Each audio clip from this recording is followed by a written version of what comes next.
In this video, we're going to concentrate on running a digital game, but more importantly, addressing some of the common questions asked by players and how you can help them get the best experience by using the digital game app. So we're going to come in to play game.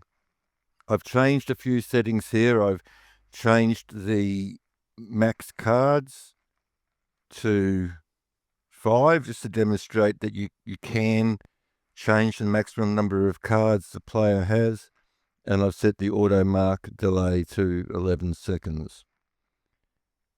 So I'm going to select the demo playlist. There's only 27 songs in this list. I'm not going to worry about shuffling cards and that sort of stuff. And I'm going to click digital game. And once again, if you had an extended screen, this join screen would display directly onto the extended screens in the venue. You don't have to maximize them. It will display in maximized mode. Okay, so I'm going to scan the code. And that brings me to the join screen on the mobile app. I'm going to enter my name. And I'm going to select the number of cards I want. Now, as you can see, it defaulted to 2 cards, but I can select up to 5 cards because that's the setting that I set in the game settings. So I'm going to stick with 2 cards, and I'm going to click join. And as I click join, you'll see the join request come up on the screen. It's as quick as that. There is literally no lag. The mobile app, the digital game app, works extremely quickly. So there's very little lag regardless of the number of people who are playing. Now, before I go on and accept this, there's just a couple of things. If, for example, the player is having trouble joining, so they open up the screen and they're clicking the join button and nothing happens, this means that the data held in the digital game app is conflicting with the new game. So 9 times out of 10, what's happened here is that either their phone timed out or they left the browser, they navigated away from the browser before the end game message got sent to the app to remove the game data for that game and to reset the mobile app. There is code in the app, and the code will overcome it 99.9% of the time. But sometimes with some devices and operating systems and whatever they've got loaded, sometimes it does have a hiccup. And 9 times out of 10, the way to fix this is just to get them to delete their browsing data. If they delete their browsing data, they should be able to join. Another option is they can actually close the browser app completely. So if you're on Chrome, close the Chrome app, reopen it, and this should resolve the issue. And that's probably the hardest issue to resolve. I said it very, very rarely happens. 99.9% of the time, there isn't an issue. Okay, so let's click accept, and you'll see the cards are displayed on my phone. I can click mark doubles, and there are quite a few doubles here because once again, there are only 27 songs in this playlist. Obviously, in playlists, you want a minimum of 50 songs, if not more. And the more songs you have, the less doubles you're going to get. You'll also see that the auto mark played song is ticked, which means that if I get distracted or I've got to go and do something, it's going to auto mark after that set period of time, which in this case is 11 seconds. We can move between the cards if they've requested more than one card, move between the cards by simply swiping left or right on the card display. This is where they swipe. If they swipe anywhere else other than the card display, so if they swipe down near the Call Bingo button, for example, the whole card moves across, but now they've moved the screen, not the card. They can't see their call bingo, and they can't navigate back to the other card. So if this happens, tell them to simply swipe below the card, swipe right, and that will bring the screen back. And then if they swipe on the card section, that will resolve that issue. You can mark songs by simply tapping the square. To unmark a song, you simply tap again. Now the system, the app remembers this, and it knows which songs have manually been marked and which songs have manually been unmarked, which means if a song has played and it has been manually unmarked by the player, even if they refresh the screen, then that song will not be marked because it takes the override into consideration. Now, say for example, a player has requested their cards and it comes time to start and they go, hang on, you haven't accepted me, I haven't got my cards. And you look at your screen and you've accepted all the requests. What this simply means is, once again, their phone has either timed out or they've navigated away from the browser when the accept message came through, and so their phone hasn't received the accept message. In that situation, all they need to do is refresh, and their cards will pop up.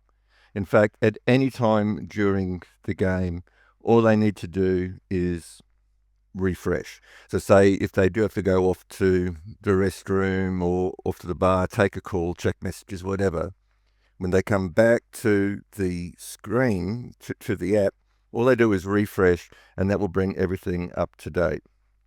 Sometimes they don't have to refresh because the digital game app talks directly to the host machine, and it polls the host machine every minute saying, hey, give me the latest information about this game. Give me the latest information about this game. So every minute, the phone and your host machine are talking to each other, exchanging information. So that polling will pause if the player moves away, navigates away from the browser, but it will automatically resume once they come back to the browser. If they're using an Android, the screensaver timeout will be disabled. There's a wake lock command in there that if they're on Android, while the game window is open in the browser, their screen will not time out, which is really nice. That was a user request. Only problem is iPhones don't respect that command, so unfortunately iPhones will time out. Another thing before we move on is, say you've already started your game and you're a few songs in and somebody says, oh, can I join? Is it too late to join? All they've got to do, come up to your computer, you click the Start Digital Game, the join screen will display once again, but this time only on your console. It won't display up on the extended screens because we don't want to interfere with gameplay. They scan the QR code, go through the join process, and then they either refresh their cards and it will automatically mark the played songs, or when the phone polls back to the host machine, it will pick up that information and automatically refresh. So with all that out of the way, let's move on and get this game underway. So I'm going to make sure my volume is turned down so I don't get any copyright strikes. I'm going to move through pretty quickly because we've done other training about how to host a game, so you know all the keys and that sort of stuff. So I'm going to move through very quickly just to show you the interaction with the mobile phone. You're going to go start game. And we're just going to move through quickly. Now, I'm not marking these songs. These songs are auto marking, and you'll see that even though I've moved on to the next song before the 11 seconds, it will start to mark the songs. Okay, because what happens is that as soon as the song starts playing here, the host sends that song name over to the over to the mobile app, and it's the mobile app that actually times it, so it knows that it has to wait 11 seconds before it marks. So the timing is actually done on the mobile app, not on the main app, and that's why I can move between these songs faster. And I'm just going to switch over here, see how we're going bingo wise. Going to keep on moving through relatively quickly.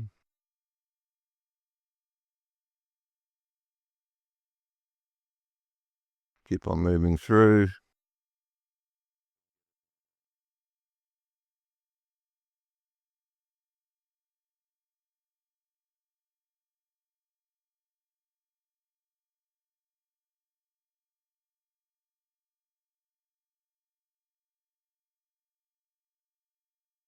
Okay, now I've got a bingo, and you'll notice two things. I'll just pause this here. You notice two things. Number one, the call bingo button activated immediately. The winning song was sent to the phone. And in fact, I've got bingo twice. Okay, so I've got this line here and this line here. So the call bingo button remains inactive until a winning pattern is detected. As part of the communication between the mobile app and the host sends the mobile app what the winning pattern is. So the mobile app knows what to check for. So we disabled the call bingo button unless it had a valid bingo, because some people were hitting the call bingo button by mistake, or some people were mucking around with friends, and like in a entertainment environment situation, some friends get a bit silly and they were clicking the call bingo button on their mates' phones and that sort of stuff. So just to clean that up, now the call bingo button will only activate if there is a valid bingo. So I'm going to click the call bingo button, and you'll see it comes straight up on the screen. It says the time, who called it, the card number that is active when the call bingo button is pressed, and the issued cards. So it knows that this player, Tim, has 2 cards issued, cards 1 and 2, and I had card 2 active when I clicked call bingo. You'll also notice on the mobile screen, a bingo alert comes up. So that will show on all the mobile phones and sort of stuff for all the players who are playing that game. So everybody gets this message going, somebody's called bingo. So what we're going to do, all we do is just check bingo, because it knows what cards. We don't have to type in cards and sort of stuff. Type in check bingo. Of course, we know that it is a winner, because they can't call if it isn't. That will display the card and the winner notification up on the extended screen. Next, we click clear and close. Okay, because that will clear the bingo alert off the mobile devices, especially if you're going to be playing on and doing other patterns, but it's still important just to clear and close. Another thing to notice, if you had multiple bingo calls come in at the same time, firstly, it will list it from the first person to call down to the last person to call. And so you might have other entries in here of people who called bingo second, third, fourth, fifth. So clicking clear and close will also remove those calls from the list. And I'm going to click that now, and you'll see the bingo alert disappear from the mobile device. And then I can either just simply go end check, or end check and change to full house. Now, if I change the winning pattern, then the winning pattern will disappear off here, because now the winning pattern's changed. So if I do that, you'll see that everything is reset, because now the winning pattern is indeed a full house and not a horizontal line. So that's the way the game is played and how to answer those questions. It's important, once again, to stop game as quick as possible after the game is finished, because we want to have that local storage reset. So when we click end game yes, you'll see the game over, but the game over notification comes up on the mobile device. The local storage for that game is reset, it's cleared, so that it's nice and clean, and they have no problems joining the next game. You'll see the leave a review button. That will only appear if you put a review link in to the game settings area under the digital games. We click that. That will take them straight to that review link, whether that be a Google review, Facebook, or whatever. So that's how the mobile app communicates with the host machine. It's not really an app. It just runs in the browser. They do not have to download anything. This just runs in their browser, be that Chrome, Safari, Firefox, whatever browser they're running, it will run here. So they don't have to go to App Store or Google Play, whatever, and download anything. It just runs in the browser. And as I said, 99% of the time, or 99.9% of the time, if somebody's got a problem, simply refreshing the screen will fix it. If you've got any questions or you need clarification on anything, please don't hesitate in contacting me at support@phenomcentral.com. Here to help you every step of the way to ensure you and your players have the best possible experience with Phenom Bingo.